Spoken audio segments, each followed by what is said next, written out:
Untuk itu kepada Gubernur Bank Indonesia saya persilakan. Terima kasih yang kami hormati Pak Dasko, Pak Menteri Keuangan, Pak Haika, dan Pak Mensesnek, rekan-rekan media yang kami cintai dan banggakan. Kami tegaskan bahwa koordinasi fiskal dan moneter selama ini sangat-sangat erat. Bagaimana sama-sama menjaga stabilitas ekonomi dan mendorong pertumbuhan ekonomi.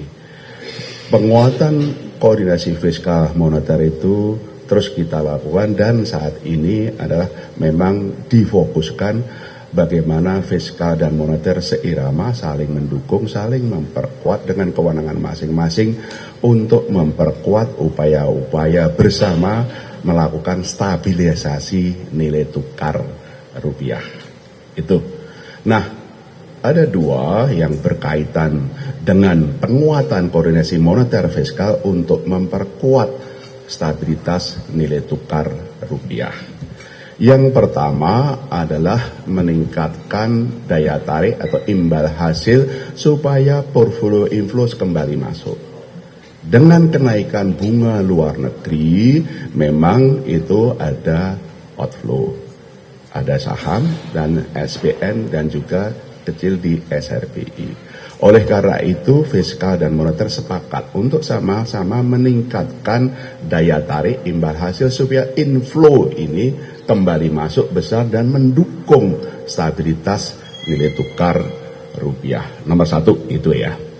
Nomor dua adalah sama-sama menjaga kecukupan likuiditas di pasar uang dan perbankan dengan cara pengelolaan kas pemerintah tetap di BI, tapi itu saja ada peningkatan remunerasi atau bunga yang dibayarkan BI kepada pemerintah. Dengan demikian, operasi moneter itu tetap berjalan untuk mendukung stabilitas nilai tukar rupiah, sementara operasi fiskalnya juga mendukung. Dua hal itu yang kami lakukan. Kami sepakat ini akan terus kita lakukan. Penguatan koordinasi fiskal yang sudah kuat selama ini sekarang diperkuat dan secara berkesinambungan terus akan diperkuat, saling mendukung, saling memperkuat untuk sama-sama mendorong pertumbuhan ekonomi, stabilitas nilai stabilitas makroekonomi sesuai dengan dinamika yang ada.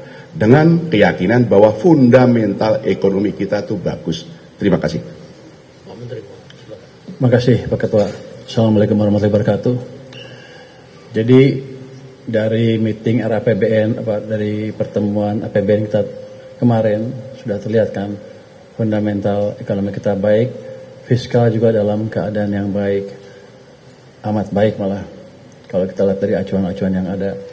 Jadi ke depan kita akan fokus memastikan kebijakan fiskal berjalan dengan baik sehingga pertumbuhan kita semakin cepat. Dalam perjalanannya tentu kita akan meningkatkan juga koordinasi dengan Bank Sentral. Kita akan mendukung Bank Sentral, memperkuat koordinasi supaya kebijakan semakin sinkron, supaya dampak kebijakan antara moneter dan fiskal lebih signifikan ke perekonomian. Dan tentunya kalau kebijakannya udah menyatu seperti itu, sinergi penuh, itu harusnya akan mengembalikan kepercayaan pasar ke nilai tukar rupiah, ke rupiah, sehingga rupiah akan meningkat secara signifikan, tidak akan melemah lagi ke level yang lebih tinggi dari sekarang. Yang penting adalah kita ingin melihat dampak ke masyarakat yang positif dari rupiah itu. Kan saya dengar penjual tempe, penjual tahu sudah tergerus keuntungannya atau terpaksa menaikkan harga karena bahan bakunya masih diimpor. Yang jelas itu kan menaikkan cost of production mereka.